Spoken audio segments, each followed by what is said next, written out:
आज का topic physics में है एक ऐसा प्रत्यावर्ती धारा परिपथ जिसमें हम लोग प्रतिरोध जोड़ेंगे और साथ ही साथ संधारित्र जोड़ेंगे। प्रतिरोध और संधारित्र, जब प्रत्यावर्ती धारा परिपथ में प्रतिरोध एवं क्या जुड़ा हो, संधारित्र जुड़ा हो। और ये हम लोग छठा पढ़ रहे हैं ना। जब 6 नंबर में हम लोग क्या पढ़ रहे हैं, जब प्रत्यावर्ती धारा परिपथ में क्या जुड़ा हो, प्रतिरोध एवं संधारित्र। संधारित्र या कई लोग जो है इसको धारिता बोलते हैं। सी कैपेसिटर से इसको डिनोट करते हैं। कैपेसिटर मतलब संधारित्र होता है ना। तो यहाँ हो जाएगा कि जब प्रत्यावर्ती धारा परिपथ में प्रतिरोध एवं संधारित्र जुड़ा हो, संधारित्र जुड़ा हो तो देखो क्या होगा। जब संधारित्र जुड़ा हो तो क्या होगा, इसी को क्या कहते हैं, प्रतिरोध को आर कहते हैं, अथवा इसी को क्या कहा जाता है, आरसी परिपथ। क्या कहा जाता है, आरसी परिपथ। तो एक ऐसा प्रत्यावर्ती धारा परिपथ हम लोग बनाएंगे जिसमें प्रतिरोध जुड़ा होगा और साथ ही साथ क्या जुड़ा होगा, एक संधारित्र जुड़ा होगा। क्लियर है। प्रतिरोध के सिरों पर जो आरोपित वोल्टेज होगा वो वी आर होगा और संधारित्र के सिरों पर जो आरोपित वोल्टेज होगा वो क्या होगा, वी सी होगा। कोई दिक्कत समझ में आ रहा है। प्रत्यावर्ती धारा परिपथ है तो इसमें कौन सी विद्युत धारा प्रवाहित होगी, प्रत्यावर्ती धारा प्रवाहित होगी, है ना, जिसको आई से सूचित किया गया है। और एक ऐसा प्रत्यावर्ती धारा परिपथ जिसमें प्रतिरोध जुड़ा हो, जिसमें संधारित्र जुड़ा हो, तो धारा प्रवाह के कारण उसके सिरों पर उत्पन्न वोल्टेज जो है वो भी उत्पन्न होगा। लेकिन यहाँ पर दो है, आर है और सी है, इसीलिए इसको सूचित करेंगे किससे, वी आर और वी सी से। और ये दोनों श्रेणी क्रम में संयोजित है। ठीक है, पहले समझ लेना, इसके बाद लिखना। लिखना बंद कर दो, लिखने के लिए पर्याप्त समय मिलेगा। ठीक है, क्या है, माना कि प्रत्यावर्ती धारा परिपथ में, माना कि प्रत्यावर्ती धारा परिपथ में हम लोग चित्र का व्याख्या कर रहे हैं। परिपथ में क्या है, तो एक प्रतिरोध और एक संधारित्र को श्रेणी क्रम में जोड़ा गया है। एक प्रतिरोध एवं एक किसको, संधारित्र को। और इसी को कई लोग क्या कह देते हैं, धारिता। क्या कह देते हैं, धारिता को किस में जोड़ा गया है, को श्रेणी क्रम में जोड़ा गया है, को श्रेणी क्रम में जोड़ा गया है। अब बताओ, अगर इसे श्रेणी क्रम में जोड़ा गया है तो इसमें कौन सी धारा प्रवाहित हो रही है, प्रत्यावर्ती धारा। लिखे भी हैं कि प्रत्यावर्ती धारा परिपथ में एक प्रतिरोध और संधारित्र को, धारिता को क्या किया गया है, श्रेणी क्रम में जोड़ा गया है। तो धारा प्रवाह के कारण उत्पन्न वोल्टेज क्या है, वी आर और वी सी लिखेंगे। अतः धारा प्रवाह के कारण, धारा प्रवाह के कारण कितना वोल्टेज उत्पन्न होगा, धारा प्रवाह के कारण उत्पन्न वोल्टेज, धारा प्रवाह के कारण उत्पन्न, बात नहीं, उत्पन्न वोल्टेज क्रमशः क्या है, क्रमशः वी आर और वी सी है। कोई दिक्कत, क्या क्या उत्पन्न है, वी आर और वी सी। वी आर जो है वह प्रतिरोध के सिरे पर उत्पन्न है और वी सी जो है वह संधारित्र के सिरे पर उत्पन्न है। क्लियर है। लेकिन जैसे ही यह वोल्टेज उत्पन्न होता है तो इसका परिणामी वोल्टेज भी है ना। धारा प्रवाह के कारण परिणामी वोल्टेज क्या होता है, V बराबर V zero sine omega. Clear है, V बराबर V zero sine omega T. और प्रवाहित होने वाली धारा का शिखर मान अगर जानना हो तो क्या होता है, I बराबर I zero sine omega T. अगर विद्युत वाहक बल जानना हो तो क्या होता है, E बराबर E zero sine omega T होता है ना। तो अब क्या हो जाएगा, अब यहाँ पर लिखेंगे, अतः यदि धारा प्रवाह के कारण, यदि धारा प्रवाह के कारण, धारा प्रवाह के कारण उत्पन्न वोल्टेज, उत्पन्न परिणामी वोल्टेज ना, उत्पन्न परिणामी वोल्टेज, तो क्या हो जाएगा, उत्पन्न परिणामी वोल्टेज भी हो तो क्या हो जाएगा, V बराबर V zero sine omega t, समीकरण 1। कोई दिक्कत। अब ये V बराबर V zero sine omega t मिल गया। लेकिन अगर हम इन प्रतिरोध और संधारित्रों के सिरों पर उत्पन्न वोल्टेज देखें तो वो क्या होगा, ओम के नियम से लिखेंगे। अतः संयोजन में संयोजित क्या क्या है, प्रतिरोध आर एवं क्या है, संधारित्र सी के सिरों पर वोल्टेज क्या होगा, ध्यान देना। तो प्रतिरोध के लिए क्या है, वी आर ना, तो ये क्या हो जाएगा, वी आर बराबर आई आर, होगा कि नहीं होगा, कैसे होगा, ओम के नियम से। कोई दिक्कत? अब इसी तरीके से अगर वी सी निकाले तो क्या होगा, आई इंटू एक्स सी, क्योंकि अब याद करो एक ऐसा परिपथ जिसमें संधारित्र लगा हो, धारिता लगा हो, तो उसके लिए मैंने बताया था कि उसको क्या कहते हैं, धारितीय प्रतिघात कहते हैं। और धारितीय प्रतिघात को किससे सूचित करते हैं, एक्स सी से। और एक्स सी का मान कितना होता है, आई इंटू 1/c ओमेगा। देखो बताए हैं पिछले टॉपिक में, देख सकते हो कि वी सी बराबर क्या हो जाएगा, आई इंटू 1/c ओमेगा, एक्स सी का मान होता है 1/c ओमेगा। क्लियर है? तो ये हमने क्या ज्ञात कर लिया, हमने ज्ञात कर लिया इसके ओम के नियम से क्या क्या, तो प्रतिरोध के सिरों पर उत्पन्न वोल्टेज, और साथ ही साथ किस पर, धारिता के सिरों पर उत्पन्न वोल्टेज, संधारित्र के सिरों पर उत्पन्न वोल्टेज। क्लियर है? अब इसके बाद हमें क्या चाहिए, अब इसके बाद हमें चाहिए कलांतर। जब हमने वोल्टेज ज्ञात कर लिया तो दूसरा चीज क्या चाहिए, कलांतर। तो कलांतर कैसे ज्ञात होगा, तो इसके लिए आते हैं डायरेक्ट उस परिपथ में, उस प्रत्यावर्ती धारा परिपथ में जिसमें क्या जोड़ा गया है, प्रतिरोध। तो जब प्रतिरोध जोड़ा गया है तो उसमें प्रतिरोध जोड़ने पर प्रवाहित होने वाली धारा और प्रतिरोध दोनों ही क्या होते हैं, समान कला में होते हैं।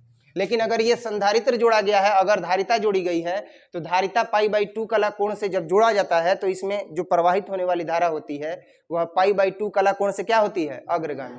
इन दोनों को जोड़ दिया गया तो दोनों स्थितियों को सम्मिलित करेंगे। क्या करेंगे, लिखेंगे कि अतः इस परिपथ से यह स्पष्ट है कि, इस परिपथ से यह स्पष्ट है कि, क्या है स्पष्ट, कि प्रवाहित होने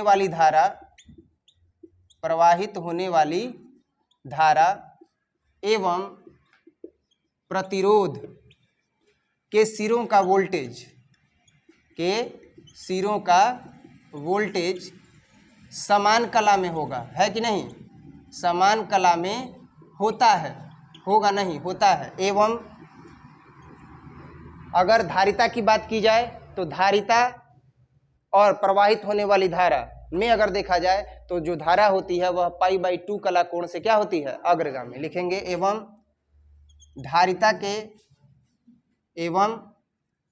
धारिता के संदर्भ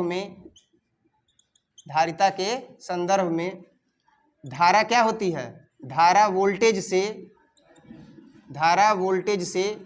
π/2 कला कोण में क्या होती है, अग्रगामी होती है। ये पहले का टॉपिक है जो हमने अभी ये लिखा है कि अगर प्रतिरोध की बात की जाए तो प्रवाहित होने वाली धारा और प्रतिरोध के सिरों पर वोल्टेज ये दोनों ही समान कला में होते हैं।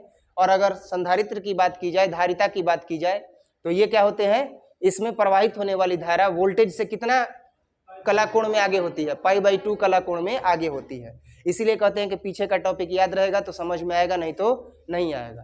तो जा करके अगर पढ़ रहे होगे घर पर तब तो समझ में आएगा, और अगर नहीं आ रहा है तो भी यहाँ पर तो लिख ही दिए हैं, समझा ही रहे हैं कि प्रवाहित होने वाली धारा और वोल्टेज प्रतिरोध के लिए समान कला में होता है, और धारिता के लिए क्या होता है, प्रवाहित होने वाली धारा π/2 कला कोण में अग्रगामी होती है। तो अब देखो इसका फिगर हम क्या बना सकते हैं, अर्थात अब देखो फिगर इसका क्या बना सकते हैं, π/2 कला कोण में कौन अग्रगामी होता है, धारा वोल्टेज से π/2 कला कोण में अग्रगामी होती है। किसके लिए, धारिता के लिए।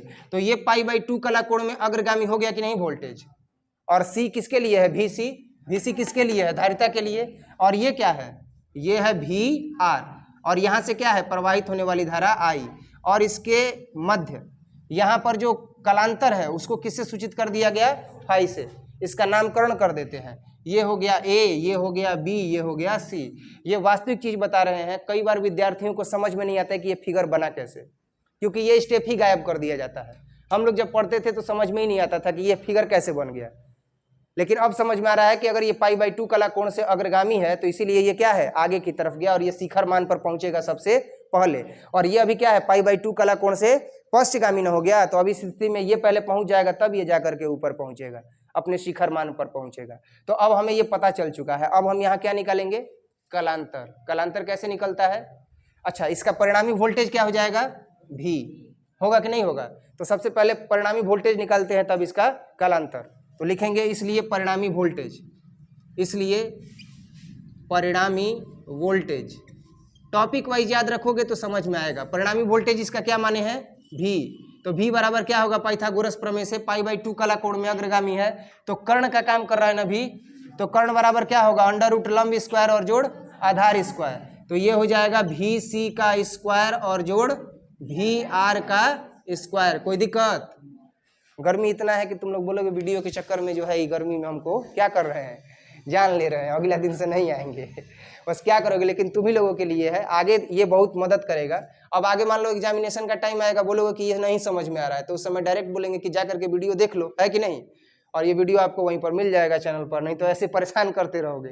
तो उससे अच्छा है कि अभी क्या है, थोड़ा सा गर्मी लग रहा है, 1-2 महीना गर्मी लगेगा, फिर ठंडा में तो बढ़िया रहेगा, ठंडा में तो आराम से धड़ल्ले पर एकदम वीडियो अपलोड होता रहेगा। तो परिणामी वोल्टेज क्या हो गया, V बराबर VC का स्क्वायर और VR का स्क्वायर। तो V बराबर क्या हो जाएगा, अब बताओ, V बराबर VC, अंडर रूट VC है तो VC के लिए हमको मान क्या मिला है, I इंटू 1/c ओमेगा मिला है ना, तो इसको हम क्या लिख सकते हैं, I/c ओमेगा का स्क्वायर और प्लस VR के लिए क्या है, IR का स्क्वायर।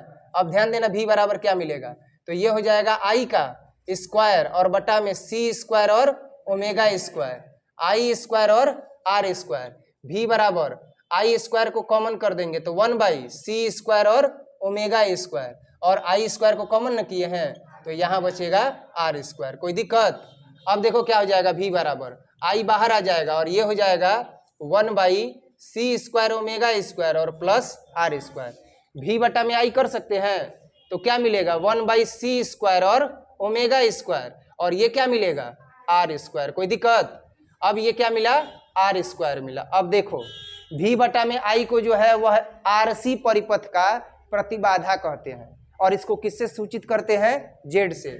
V बटा में I को क्या कहते हैं, RC परिपथ की प्रतिबाधा कहते हैं, और इसको किससे सूचित करते हैं, इसको प्रतिबाधा कहते हैं। हाँ तार आवाज आ गई एकदम एकरा में प्रतिबाधा कहते हैं, एवं इसे किससे सूचित करते हैं, Z से सूचित करते हैं। तो Z से सूचित करते हैं तो अब क्या करेंगे, V बटा में I की जगह पर Z लिख देंगे। तो Z बराबर अब क्या मिल गया, 1/c स्क्वायर ओमेगा स्क्वायर और प्लस R स्क्वायर। तो Z बराबर अब 1/c स्क्वायर ओमेगा स्क्वायर है, तो देखो तो 1/c ओमेगा किसके लिए लिखे हो, XC के लिए। तो एक तो सूत्र तुमको ये भी मिल गया, और दूसरा क्या मिल जाएगा, यहाँ पर लिख सकते हो XC का स्क्वायर और प्लस R स्क्वायर। कोई दिक्कत, ये किसका मान है, ये Z का मान है। अभी हमको क्या ज्ञात करना है, कलांतर। अभी हमको क्या ज्ञात करना है, कलांतर। कलांतर के बाद क्या ज्ञात करना है, धारा का तात्कालिक मान, फिर क्या ज्ञात करना है, धारा का शिखर मान। तो ये इतना चीज बताया जाएगा। अब तो ये भर गया है, इसको नोट करो, इसके बाद फिर आगे बताएंगे, ठीक है, नोट करो जल्दी। अब हम लोग क्या ज्ञात करेंगे, अब ज्ञात करेंगे कलांतर। जब कभी भी प्रत्यावर्ती धारा परिपथ की बात की जाए और उस प्रत्यावर्ती धारा परिपथ में कोई भी अगर विद्युतीय उपकरण लगे हुए हों, विद्युतीय उपकरण कहा जाए या इलेक्ट्रिकल अलाइनमेंट किया गया हो, जैसे प्रतिरोध जुड़ा हो, धारिता जुड़ा हो, कुंडली जुड़ा हो, तो ये मायने नहीं रखता है कि क्या जुड़ा है। हर स्थिति में बस एक ही चीज़ ज्ञात किया जाएगा, और वो एक चीज़ कुछ क्रमवार होगा। क्या होगा, परिणामी वोल्टेज। क्या होगा, परिणामी वोल्टेज। प्रतिबाधा यानी प्रतिरोध निकालेंगे, प्रतिबाधा भी निकालेंगे। प्रतिबाधा प्रतिरोध एक ही चीज़ है। प्रतिबाधा इसलिए हो जाता है कि 2-3 चीज़ें मिल करके और एक साथ जो है वो प्रतिरोध लगाती हैं। इसके बाद जो है वो कलांतर ज्ञात करना है। तो हम लोगों ने तो Z तक ज्ञात कर लिया है, और ये क्या है, RC परिपथ का प्रतिबाधा है, जिसे किससे सूचित करते हैं, Z से सूचित करते हैं। अब हमें क्या चाहिए, कलांतर। किस परिपथ का, R और C परिपथ का। RC परिपथ का कलांतर चाहिए। तो कलांतर के लिए क्या होगा, ध्यान देना, कलांतर के लिए, किस परिपथ में? आरसी परिपथ में कलांतर के लिए। tan फाई बराबर क्या होगा? tan फाई बराबर लंब बटा आधार। लंब का काम क्या कर रहा है? A B. आधार का काम क्या कर रहा है? B C. तो ये हो जाएगा ए बी और बटा में बी सी। अब देखो tan फाई बराबर ए बी का मान कितना है? भी सी। और बी सी का मान कितना है? भी आर। अब ध्यान देना क्या होगा?